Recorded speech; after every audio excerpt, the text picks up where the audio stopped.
हारिस पठान जी, यहां पर बीजेपी आरोप लगा रही है कि समाजवादी पार्टी मुसलमानों के लिए इतना कर रही है। आपकी पार्टी कह रही है कि आजम खान की बात है, अखिलेश यादव तो यहां रथ यात्रा में इस समय मशगूल लग रहे हैं, उसकी तैयारी में मशगूल लग रहे हैं। आपको क्यों ऐसा लग रहा है? और एक तरफ एक पार्टी राजनीतिक रंग दे रही है, आप लोग कम्युनल रंग क्यों दे रहे हैं अब इसको?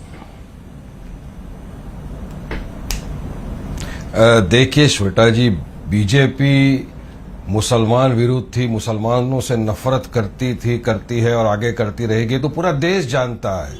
लेकिन बीजेपी छात्राओं से, विश्वविद्यालयों से, शिक्षकों से नफरत करती है इतनी सारी, ये आज पूरे देश ने देख लिया ना। ये छात्राओं का सवाल है, यूनिवर्सिटी का सवाल है। भारत पढ़ेगा तभी तो भारत आगे बढ़ेगा ना। आप यूनिवर्सिटी का अगर आपको लग रहा है इलीगल अतिक्रमण, तो आप 40 में से 38 आप जो भवन है उसको गिरा देंगे। गिराने से आपको क्या फायदा मिलेगा? देखिए, बहुत से, मैं एडवोकेट भी हूं श्वेता जी, बहुत से राज्यों के अंदर कानून होते रेगुलराइजेशन के, कंपाउंडिंग के। अगर आपको लगता है इलीगल अतिक्रमण है, आप उनको अलाउड कर ले, रेगुलराइजेशन कर जाए।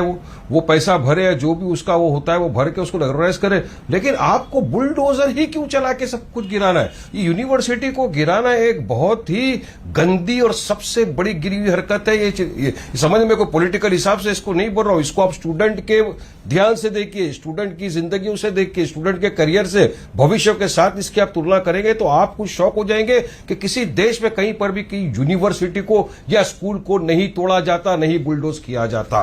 बात नंबर 2 यहां पर यह, अब क्यों तोड़ने की समय आया, क्यों बुलडोजर चलाने की बात करें? इनको नाम से नफरत है ना, कि इसका नाम मौलाना मोहम्मद अली जौहर यूनिवर्सिटी। नाम बदल दीजिए।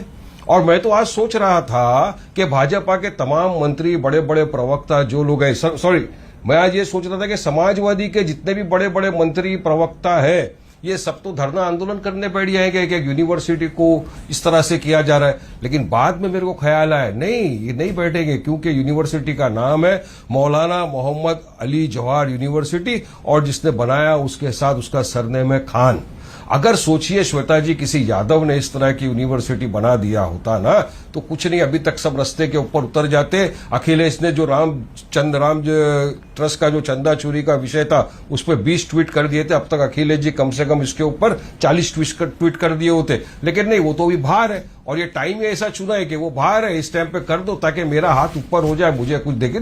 देश देख रहा है, यूपी की जनता देख रही है, यूपी का माइनॉरिटी देख रहा है, यूपी का मुसलमान देख रहा है, यूपी का छात्रा सब देख रहा है कि क्या हो रहा है हमारे साथ, किस तरह से खिलवाड़ किया जा रहा है। ये बीजेपी उतरेगी जमीन पर, वहां पर उत्तर प्रदेश में ठोक डालूंगा, ये रामपुर में तमाम चीज आजम खान की और इस यूनिवर्सिटी के हक के लिए।